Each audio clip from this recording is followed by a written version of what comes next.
Hello students, आज हम try कर रहे हैं previous year question JEE Main A24। The chapter is matrix and determinant. I read question for you. Let matrix A equals to I minus twice M into M transpose where M is a real matrix of order 2 by 1 such that the relation M transpose into M equals to I. If lambda is a real number such that the relation Ax equal to lambda x holds for some non-zero real matrix X of order 2 by 1, then sum of square of all possible values of lambda is equal to dash. Question note करिए, video को pause करिए, एक बार खुद से प्रयास करिए। उम्मीद करता हूँ आपने प्रयास कर लिया होगा। चलिए सोल्यूशन पर चलते हैं। Matrix equals to I minus twice M into M transpose हमें क्वेश्चन में गिवन है।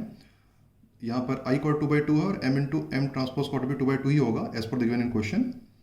सो दोनों स्क्वायरिंग कर लेते हैं इसकी तरफ। तो ए स्क्वायर हो जाएगा, ए स्क्वायर इक्वल टू हो जाएगा I minus twice M into M transpose हो जाएगा I minus twice M into M transpose.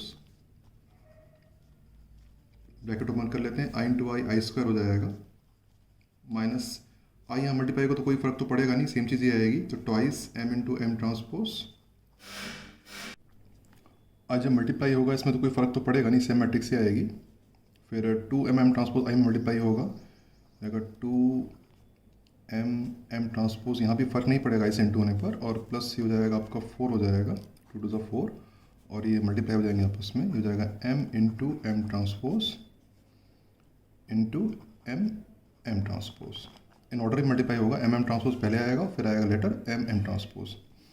और अकॉर्डिंग टू क्वेश्चन आप देख सकते हैं ये में वैल्यू आई दी हुई है, एम ट्रांसपोज में आई, तो ये वैल्यू में ऑलरेडी आई दी हुई है, तो ऑटोमेटिक ये आई दिया हुआ है, तो ये मल्टीप्लाई होने पर यहाँ से हट जाएगा ये आई होने के कारण। ऑफ कोर्स है ना, तब समझते ही होंगे। तो फाइनली हो जाएगा ए स्क्वायर, ये हो जाएगा आपका आई हो गया, ये हो गया आपका 2 to 4 हो गया, 4m ट्रांसपोज और प्लस 4, ये आई होने की वजह से यहाँ से हट जाएगा, तो बचेगा केवल 4m ट्रांसपोज ही बचेगा हमारे पास। और ये तो दोनों कैंसिल हो जाएंगे, -4 + 4, तो हमारे पास फाइनली बचेगा A square equal to I. इतना हमने कंक्लूड कर लिया। अब बेटर क्वेश्चन कंडीशन को यूज़ करते हैं। क्वेश्चन में यहाँ पे दिया हुआ है A X equals to lambda X, हमें क्वेश्चन में दिया हुआ है, इसे यूज़ करेंगे फाइनली।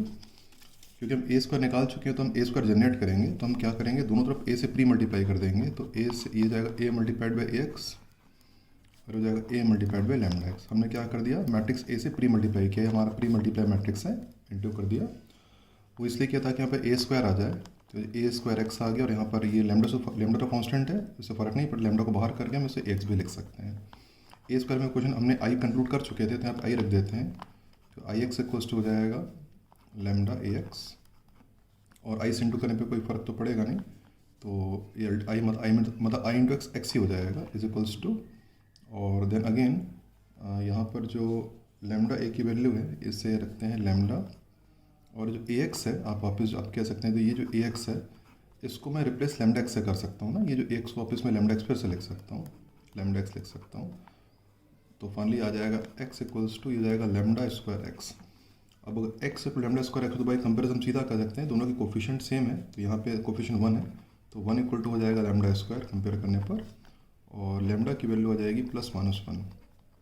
और हमें पूछा गया था हमें पूछा गया था sum of square of all possible values of lambda, तो इनके स्क्वायर का सम, तो एक हो जाएगा 1 का स्क्वायर और एक हो जाएगा -1 का स्क्वायर, और ऐड कर देंगे तो आंसर आ जाएगा 2 शुड बी, और आपका फाइनल आंसर इसका होना चाहिए 2 शुड बी फाइनल आंसर।